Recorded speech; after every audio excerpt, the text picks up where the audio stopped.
hands and the opponent, so there's padding between themselves and the opponent.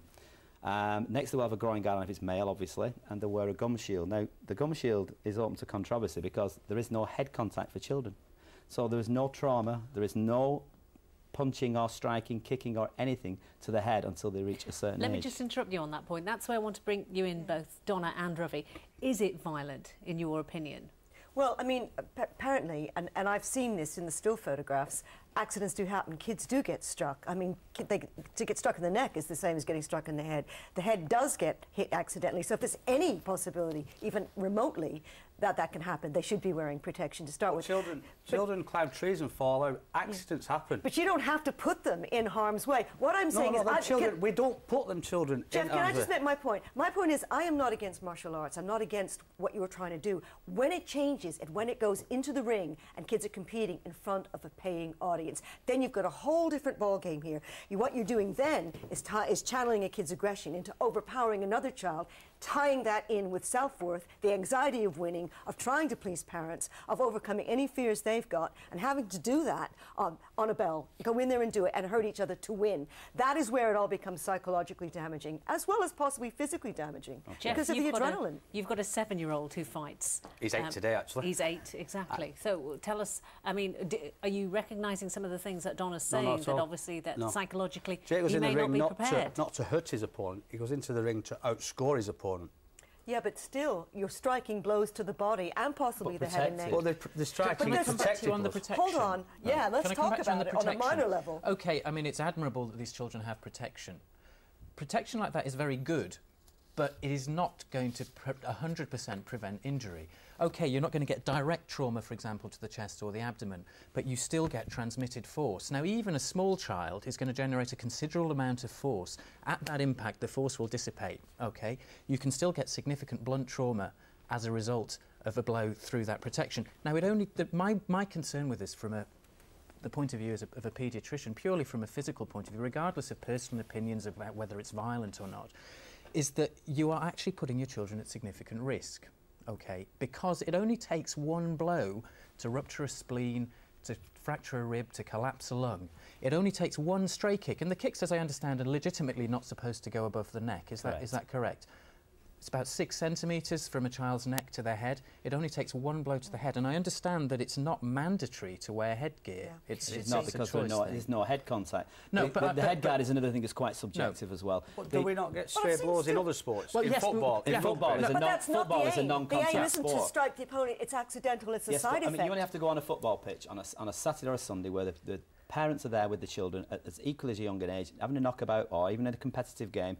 Children are playing a non-contact sport, and there are more injuries. Football is the top of the tree. This is just using football. I'm not even using rugby or anything else, which is a contact sport. Jake, are getting more injuries than there has ever been in the history of the 30 years of Thai boxing has been in the UK. Jake is now 8 today. He's had 36 competitions. Jake has never, ever been injured. And that's down to the organisation, the professionalism of instructors like Sandy, Ronnie Thompson, Darren Phillips, instructors who are well known throughout the profession. Jeff, how many blows to the head has he had in all those matches? In them 36 fights, I could count to one hand the blows Jake's received to the head that were accidental. They weren't full blows to the head. There was glancing blows that slipped off. A glancing blow is all it takes. It only takes the other issue, obviously, because head trauma isn't major, but it does happen. You admit it does happen. It can only take one blow to cause a significant brain injury, to cause a significant bleed. That's one issue.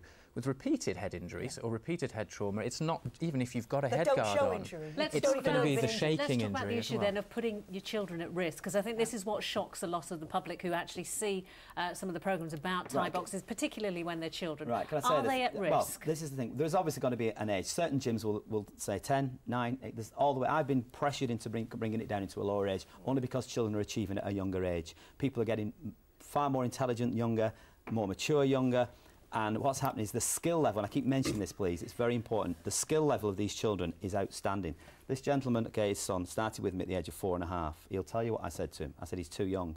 Please bring him back when he's 5. He brought him at 4.5, we give him a go. He tried, he succeeded. There's always going to be cases where people will do well. There's 50, 60 children in my class, and in every class throughout the whole of the United Kingdom where there's great instructors teaching, and safety is paramount. Children are not forced into competition. Let me stress this, please. Number 2, Okay, competition is held at the highest safety level. Number 3, okay, children are used for skill level.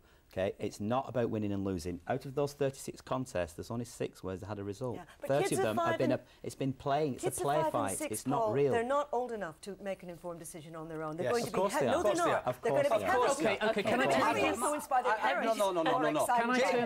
Jake can make his own mind up what he wants for breakfast. He can make his own mind up what he wants for his dinner. But it might not he be can the make right his decision, own mind Jeff. up what he wants to watch on the telly.